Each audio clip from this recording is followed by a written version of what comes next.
RetroBlasting is a YouTube channel for adult pop culture enthusiasts. Anyone under the age of 13 should only watch this channel with your parents. RetroBlasting is not a children's channel. With most of the TV shows from my youth, I only remembered the intro sequences and a few scant images and lines until I was able to finally revisit them on DVD. But when I started rewatching MacGyver, every episode I encountered for almost the first 3 seasons was a memory trigger. I could recall the plot and even sequences of events minutes before they happened. Clearly, despite not having given MacGyver much thought in the intervening years, I was obviously devoted to watching it on ABC every night in its first seasons. Rewatching it, I started to see a progression in pop culture at the time, and I wondered if MacGyver creator Lee David Zlotoff was prompted by that pattern. In the 1970s, the man was the machine. In the early 1980s, the man was given a machine. But in 1985, Zlotoff came up with the idea to give the man the ability to make machines on the fly.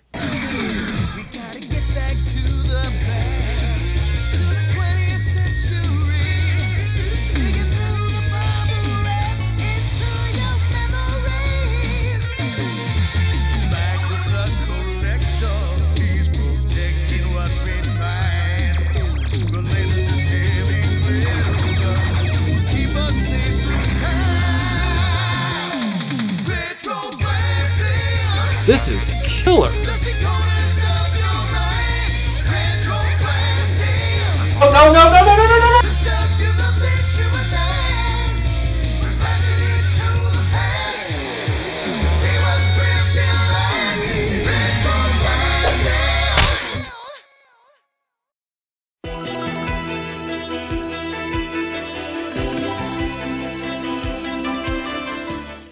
Today, MacGyver is a verb, the ability to improvise solutions with whatever is within arm's reach.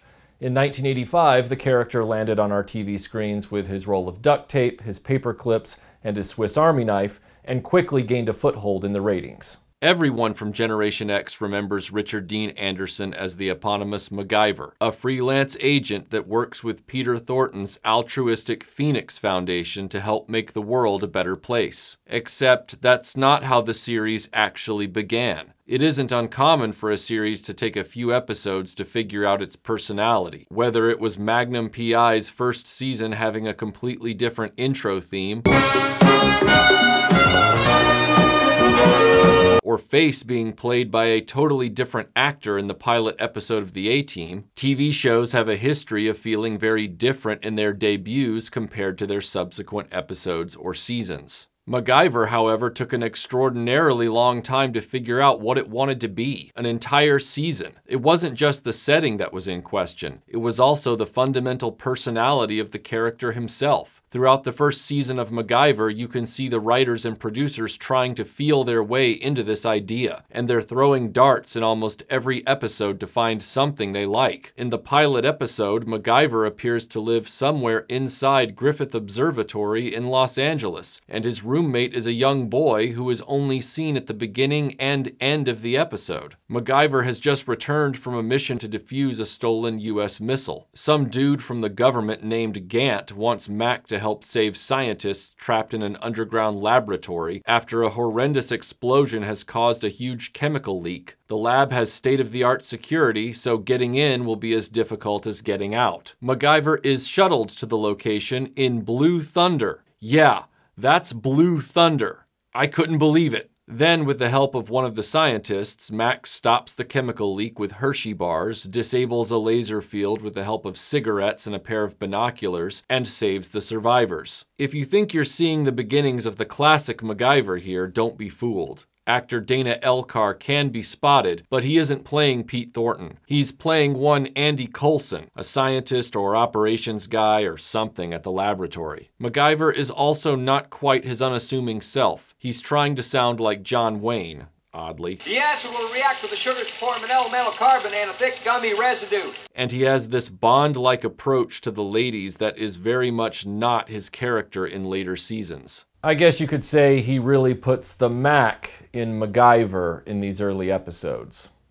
Heck, in the first minutes of the pilot, he even uses a machine gun, something the writers rapidly started avoiding in later episodes. According to the MacGyver Project blog, pilot director Gerald Friedman, who has directed episodes of X-Files and written for Kojak, had his name taken off the pilot and replaced with Alan Smithy due to the difficulties of working with executive producers Henry Winkler and John Rich. Friedman said they were comedy men and kept wanting the feel of the series to be lighter and snappier. By the second episode, the producers have dropped Griffith Observatory as Mac's home, and he no longer has a kid roommate. This time, MacGyver is in Burma to help the US government retrieve a toxic canister before it causes an ecological disaster. In the midst of the mission, he helps a village of peasants stop a bullying warlord. It's evident the producers of this early era of the series, including Terry Nation, the famous creator of the Daleks, really weren't sure how to define MacGyver's character beyond his ability to improvise gadgets. Anderson's character skills are redefined in almost every episode. When I think back on MacGyver, his skill set is a mix of an outdoorsy Eagle Scout combined with a kid who is really good at physics and chemistry in science class. But in this first season, each episode makes MacGyver an expert at whatever the plot entails. He's not just good at traps and improvised bombs. He can ride a horse. He gives tips to gypsy pickpockets on their technique. Good opening move.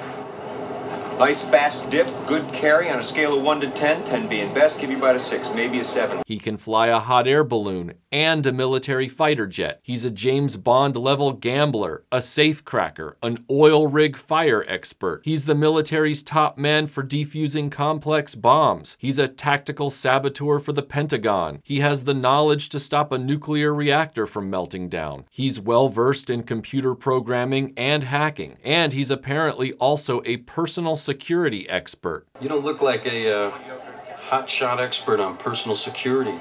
Well, I don't feel like one either. The writers clearly didn't understand how to give MacGyver limits. In these early episodes, instead of having MacGyver improvise a fix for any problem with his specific skills, they gave MacGyver almost limitless knowledge for any possible problem. How else can we justify MacGyver being able to make a lie detector, stop a nuclear meltdown with a revolver frame, or fashion a defibrillator out of candlesticks and a microphone cable? Don't tell me you know how to make a bomb out of a stick of chewing gum.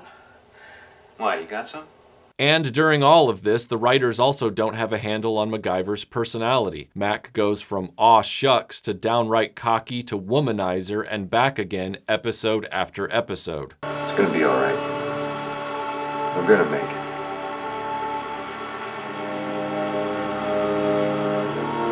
The scope of his adventures swings from helping out homeless kids in Los Angeles to hijinks in Soviet-occupied Afghanistan. Wait, did he just sleep with Ilea from Star Trek the Motion Picture?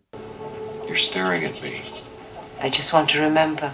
Did that just happen? There are a number of finger-pointing cameos like that in this opening season. You've got the bad guy from Commando causing trouble for Mac, Kira from DS9 as an old friend now drilling for oil, you've got Savick from Star Trek 3 needing Mac's assistance. Yeah, he slept with her too. You've got the guy from Fast Times at Ridgemont High, and a number of other familiar faces. The most notable guests are Terry Hatcher as Penny Parker, a ditzy but well-meaning girl whom MacGyver has to help escape from Soviet-era Bulgaria, and John Delancey as a dude MacGyver promises to break out of a North African prison. Hatcher's Penny Parker becomes a recurring character in later seasons of the series. You can tell the producers of the series were trying to make it feel high budget without having any money to work with.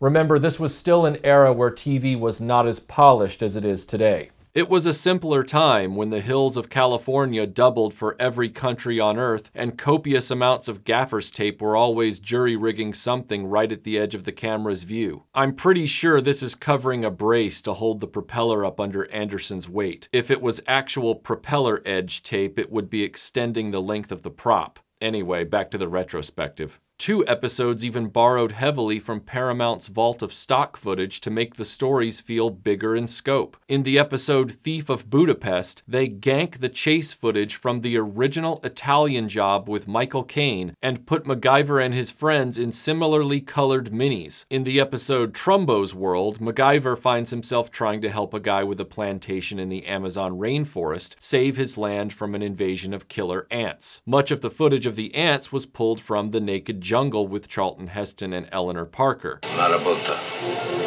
Soldier ants. Marabunta. The Indians believe nothing can stop them. They even dress up the plantation owner in clothes similar to Heston's so they can use long shots from Naked Jungle. And it doesn't end there. Almost the entire coffin escape sequence in the beginning of this episode is from the Michael Caine film Funeral in Berlin. And all of this sabotage footage is from the World War II film Tobruk, starring Rock Hudson. Despite all of these wacky elements in the first season, I can see why MacGyver gained traction with the audience and went on for 7 years and a number of TV movies. There's a lot to admire about MacGyver as the central character. He's smart, he's capable, he can think on his feet, and he doesn't have to rely on any backup to win the day. The best episodes in this early phase of the show are the more bottled stories, where MacGyver finds himself in a more restrained setting, like a hostage situation or an escape, and the season leans on these formats more than a few times. Episodes like The Last Stand, where he just happens into an airfield diner in the desert that's in the midst of a hostage situation and doesn't realize it. And then he proceeds to do what MacGyver does best, make blowtorches out of bicycles and grenades out of newspaper and starter fluid. Or Golden Triangle, where he helps the villagers stage elaborate traps to stop the evil militia from taking any further advantage of their society. Or Target MacGyver, where Mac goes to Colorado to visit his granddad, but some very bad characters track him down and want him dead, and he and Gramps are on a race through the wilderness using every trick in the book to take out the assassins. And especially Slow Death, where Mac hops a train in India to escape one adventure, but finds himself in a train hijacking by locals who want the criminals that sold their village poison as medicine. In limited scenarios like this, MacGyver is given Die Hard-like situations that keep the scope of the challenges mostly realistic,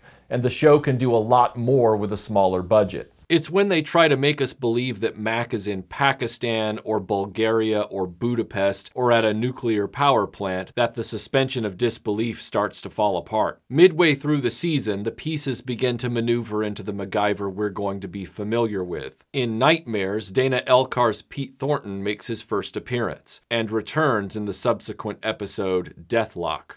That's the one I mentioned where MacGyver's womanizing is dialed up to 11 and he's wearing that crazy shirt and jacket while they try to escape a booby-trapped mansion. By the episode Countdown, the pattern for the series is firming up. MacGyver is now accepting assignments from Thornton, who works at the clunkily named Federal Building. MacGyver appears to be moving out of his beachside apartment to his famous houseboat, arguing with Pete about not wanting to take the next assignment as he gestures at Pete with a Masters of the Universe Spydor toy. Some guys got it, some guys don't. Skeletor's got this creep Spydor. It's awful! Pete, you have no taste. Gone are the revolving door of generic government bosses like Gant and Barney the Pentagon Man. Yes, sir, by the end of the first season, after 22 episodes of tonal and thematic whiplash, MacGyver was finally on its way. And it can truly be said that from the ashes of Season 1, a phoenix would rise.